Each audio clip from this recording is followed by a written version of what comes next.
And if you come to the table, but I'll just remind people that obviously we're not live streaming today because we're not at the council building, but we are video recording the meeting today, and we will put it online afterwards. So you are being recorded, and it will be online at the end of the day. Thank you. Kia ora tātou, nā haue whānau iwi e tōnei, tēnā koutou, tēnā koutou, tēnā koutou katoa. Welcome to our part of the city. And I mean, I had a kind of mistaken thought that when I arrived here, the councillors might have arrived a little early, Dave, and stripped off and had a bit of a swim so that you're really feeling fresh and alive for this meeting. But there you go. Evan Smith, many of you will know, who's part of Eastern Vision and doing extraordinary work around this part of the city indeed. And on my left here is Choti Jardine, who's been associated with this project and helping. He's part of Ototaki Runanga, and I'd like to ask him to begin our session, please.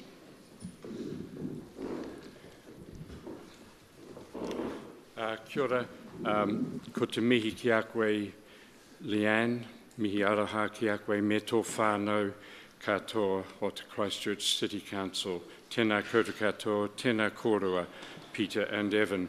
Ko tēnei te karakia timataka. Kimi hia rapu hia, whae ki te uru, tapanui o tānei.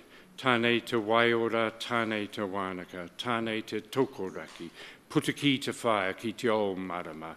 Tū te kāna, tū te maraka, te tuhi te rārama, e noho te mata ara nei, e roko whakairia ake ki ruka ki a tina, humi e, hui e, tai ki e.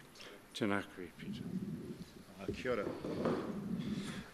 Well, thank you. I think we just need to move the screen a little bit because you've only got half the thing on there. Is that correct? It's okay. Okay, on we go, we'll go. So you have the papers in front of you, but we'll follow through. I'm going to introduce us, and then Evan's going to take on a little bit. Most of you are aware of Eastern Vision. You actually have a MOU with us, which is great. Eastern Vision is a small group of community leaders. It includes the mayor, it includes the 2 MPs, it includes the chairs of Hagley, Fairmead and Burwood Pegasus, and a group of community leaders amongst us. And we also have members represented from CIRA and from ECAN who come along when we meet. So we have no mandate to do what we're doing, but what our job is not to make the decisions. What we see our task of doing is enabling advocate for robust, meaningful public participation in decision making. It's the process by making the decisions, and we want to see that as a way in which enable what I call, and we call, collaborative conversations among community and recovery agencies. There's been so much sort of talking past each other. This is about actually getting collaborative conversations. So overall, we're seeking to facilitate an agreed, integrated, big picture recovery plan for the Eastern Flatlands. That's what we're about as a group. We've been around for a couple of years now, 2 or 3, oh God, forever. We've been around a long time. This is a particular project that we're engaged in now and it's taking a lot of our time and attention. It's called Evo Space, and it's our online public participation platform or evolutionary space.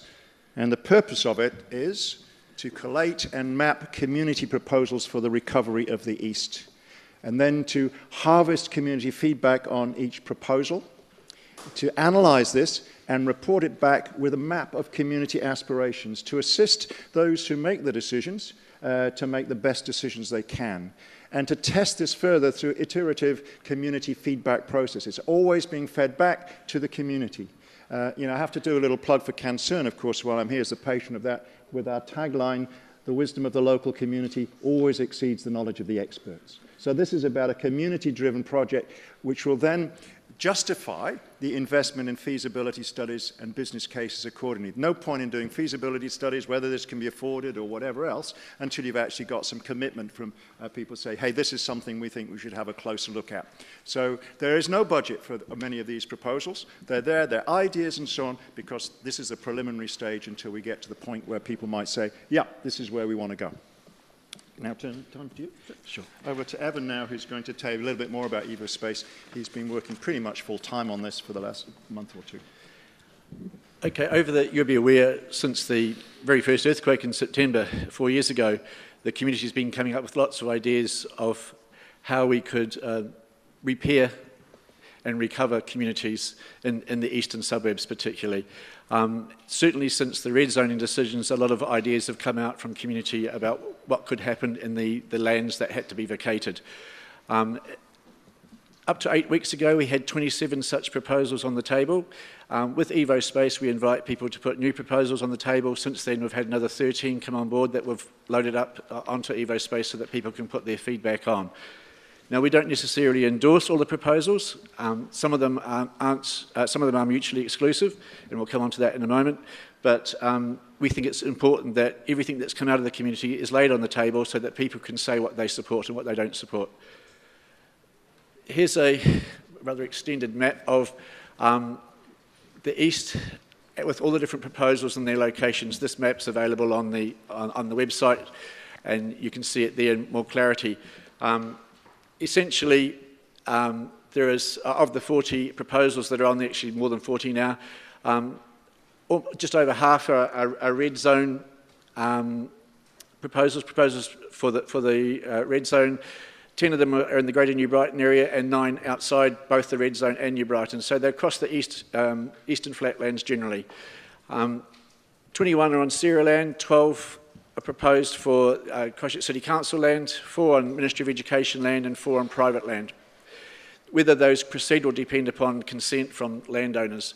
They range across a broad, diverse range of categories from culture and heritage, business, community, education, transport, natural environment, and sport and recreation. Just wanted to quickly give you a quick view of some of those proposals, just very quickly. If we look at the natural environment proposals, these involve restoration of natural habitat, restoration of water quality, restoration of Mahinga Kai, which is one of the key recovery outcomes that Ngāi Tahu wish to achieve. We've got proposals for an eco-sanctuary in the Travis wetlands and adjoining red zone area. We've got sorry, I can't read it from here. Using wetlands, the opportunity to use the red zone lands to put in wetlands to intercept stormwater, so that we've got a lot more capability now in the east, particularly to clean up water before it gets discharged into the river. We've also got proposals for further enjoyment of the dunes along the coastal margins along the Greater Brighton coast, with a proposal there for a boardwalk. We've got proposals for natural playgrounds dotted through the red zone along the proposed cycleways and walkways. People don't like or don't want to have any more of the plastic playgrounds. They want natural playgrounds made out of natural materials, where they're much more educational experience. You'll be aware of the Project Eden proposal that came through and was put to council a couple of weeks ago, and also, of course, the Avon Otakaro River Park, which is what Avon Otakaro Network has been advocating for several years now, and got over close to 20,000 signatures on a petition 2 years ago, and we still have not yet seen that happen, but we'd love to. And Mahinga Kai, we're starting off with the Mahinga Kai restoration with one small part of the on council reserve land embedded in the red zone out in the Anzac Drive Reserve. If we look at what one of the largest number of proposals is in sport and recreation, and we think there's the potential here to turn the whole of the east into the aquatic playground of the city. There's proposals, as you'll be well aware of, for international flatwater sports lakes that cater to rowing, dragon boating, kayaking, wakaama, windsurfing, etc. Proposals for whitewater course, which would be capable of doing international kayaking, whitewater kayaking, as well as being used for recreational rafting. Other proposals for a wave garden out in New Brighton that gives a consistent surfing wave for people to learn to surf on. Cable Wakeboard Park. I've been going around the various high schools talking to students about the various proposals, and this is the one that has the biggest thumbs up from all the kids. They're really into this in a big way. But if you combine that with the hot saltwater pools out at New Brighton, and of course the Eastern Sport and Recreation Centre, then you've got, coupled with the rivers, the estuary and the beaches, of turning the whole of the eastern flatlands into the water playground of the city, which should be really stunning and be the envy of the world in terms of what's available right in an urban setting. Just a quick look at some of the diversity of other projects. Riverside Heritage Garden Park, you've had a presentation on them before. Co-location of single-sex secondary education in the east, so you still retain single-sex schools, Avonside and Shirley Boys, but co-located on a dual campus with shared facilities in the midst. A lot of potential there, and that will have an enormous impact on the recovery of the east. Also, revitalisation of New Brighton Business District and the foreshore and what that might look like, doing a lot of work with Paul Zarnan and New Brighton Business and Landowners Association and the New Brighton communities about how that might look like in the master planning process. Also, importance, I think, being recognised of when schools go, and we had a lot of schools going, that community centres go with them. So here's a proposal for Phillipstown School to retain some buildings and retain it part of the school as a community centre for the Phillipstown community. And I think that's a really important concept that needs to be looked at elsewhere in the east as well. Community food growing network, that'll please you, Vicky. Forage forests, heritage orchards, community gardens, allotments, etc., dotted throughout the east. And also, of course, the Eastern Cycling Walkway Network, not just the council's proposed cycleway going along the length of the Avon-Otago Road, but also branching out to commuter routes and also local connections, which is really important to the community when we ask them for suggestions. I said before there were some proposals that we didn't necessarily endorse. There were also some proposals that aren't necessarily compatible with other proposals. There's two proposals have come out in the last couple of weeks that aren't necessarily compatible with other proposals, but because they're being proposed, we think that the community should have the right to put its feedback on them. We've spent a long time over the course of the last 2 years making sure that all the different proposals are spatially compatible, but these are the two that aren't. One is to turn the whole of the red zone into a lake, so it's bluing the red zone rather than greening it. That all the feasibility around that would still need to be tested, and finally also is a proposal to turn the Dellington stretch, which was earmarked for a flat water lake, into a second airport. Whether it will fly or not, I'm not sure. This is indication, you probably can't see it very clearly there, of the kind of, this is a snapshot of the initial feedback that we've got in terms of what's the most popular. It's a very crude, broad brush stab at what's popular and what's not popular. You'll find at the top there the community is well behind the cycle walkways, the Avon River Park, International Sporting Lake, whereas we also put a proposal for a truncated version of that which wouldn't meet international standards, and that got the big thumbs down. So everybody says basically if you're going to put a flatwater sports lake in the east, let's make it an international quality one. So there's a lot of feedback there, and we would hope to do a lot more work on that. When people put their feedback in the system, we ask them how often would they use the particular proposal, how much extra, if anything, they would pay on their rates or taxes to get an idea of how much they value it in monetary terms. What do they think the positives of the proposal are, what are the negatives, and should it be located where we've proposed it be located, and if not, they can click on a map to show where they think it should be and give a reason why they think it should be relocated there. So there's a lot of information we're collecting from people on this. You'll be aware that Sarah's going out, and after the Prime Minister's announcement on Easter that the government would consult on future uses for the red zone lands, and Sarah has already gone out to the Waimakariri district, was in the process of that right now. Their consultation process does differ quite significantly from Evo Space One's in a number of ways. Firstly, our process is led by the community, not by government, and I think that's important in terms of the degree of feedback we get from communities. It also relates to the whole of the area, not just the residential red zone. So we're looking at an integrated package. It's not just the red zone considered in isolation. It has to fit in with whatever else is happening around it in the residential neighbourhoods. It acknowledges all the proposals and work that's been done to date by communities on what could happen in the red zone and elsewhere. By going out with a blank canvas in Waimakariri, Sarah's not actually acknowledging that work that's already there.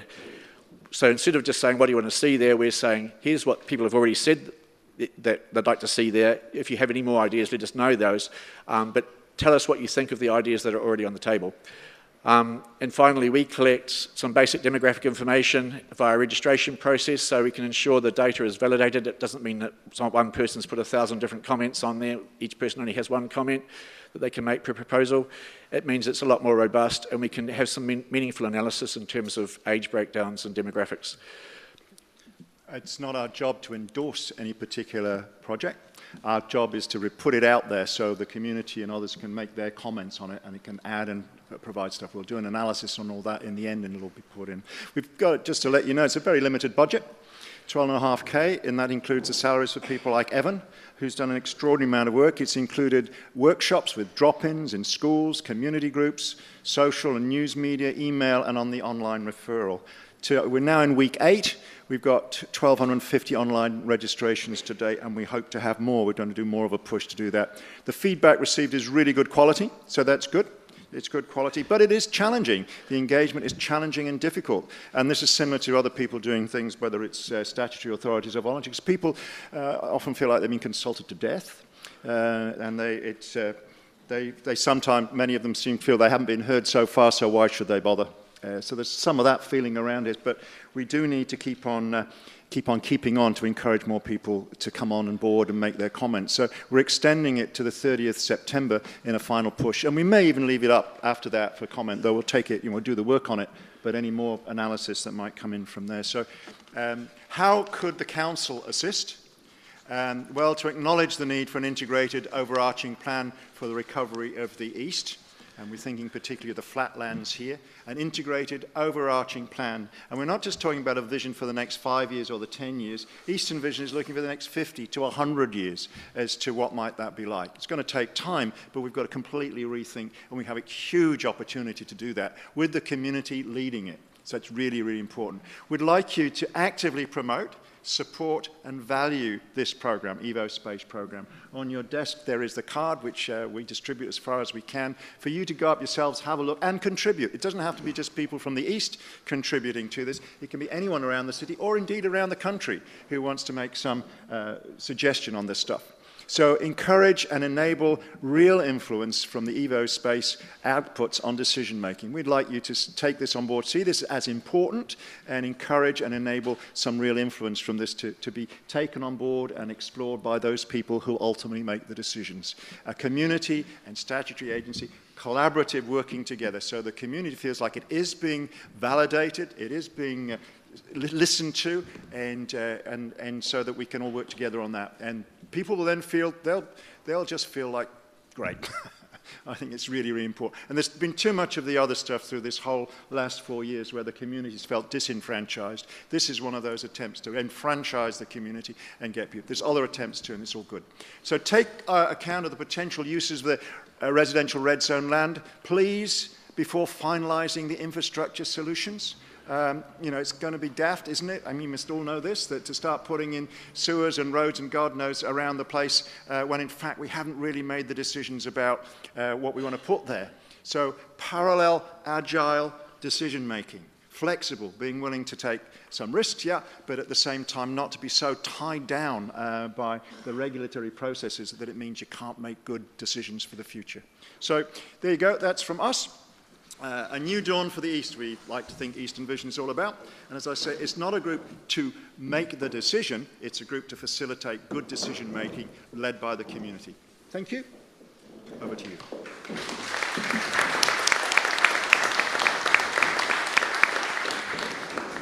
Thank you. It take a tour like 10 minutes.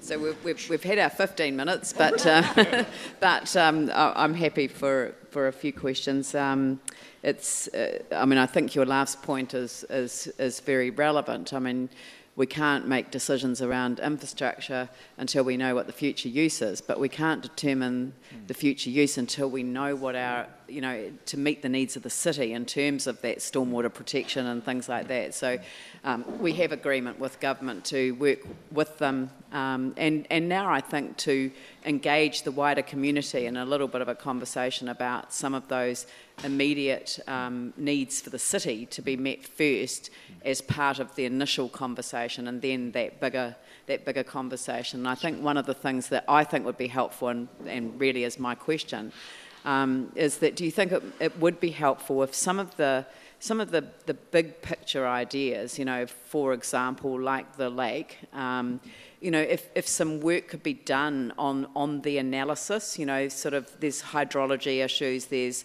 you know, there's direction issues, wind direction, you know, for different sports, you know, there's the idea that if it's going to be an international lake, then it has to meet certain requirements. I mean, the fact that we have an international airport is a big plus on our side, and you know, would certainly make a huge difference, and it would be so close to the city. Yeah, one of the as you look at the where it's got so far in terms of where people are putting support, when that's become a bit clearer by the end of the month so far, we'll get there, and Evan and others will be doing analysis on that. Then we'll get a real sense of what are the key projects that people around of this part of the city are looking for. But in terms of the depth of analysis on hydrology and things like that, because I mean, obviously Eastern Vision doesn't have the funds to do that, and I'm just wondering whether that's something that you would, at what point would you like some of the work to be done on some of those big projects? To a feasibility study. Yeah, sure. Probably about 3 years ago, I would suggest. Yeah. But yeah, no, the sooner the better. But I think it's important to recognise that the proposals shouldn't be considered like that in isolation. There's almost a package there. I do agree with that. But particularly the Flatwater Lake one, where you've got a proposal for a cable wakeboard park and for the whitewater kayaking course, they can all tie in together and also assist with potentially flood management. All of those concepts need to be thought through, but getting good advice, particularly because a lot of staff are tied up with flood management issues elsewhere in the city, which is a priority. But tragically, it's not high enough in the network for it to be the saviour of the flood management area. Yes, but I agree. But it could assist downstream. But certainly getting that kind of advice and trying to bring those different agencies together to talk about that. There is some work being done by Sport Canterbury on the Flatwater Lake, but all the different parties need to come together. There's people working in different parts, and I guess one of our roles, and one that Chrissy Williams is very involved in as well, is trying to bring all those different threads together. Yep. Phil. I think Evan's asked my point, but I'm assuming too that when it comes to areas like, for example, the Whitewater Kayak Park, that the kayakers are you consulting with them, discussing that plan with them, Evan? Absolutely. Sure. That's actually proposed by them in the first place. You'll know Ian Fox chairs the Zone Committee.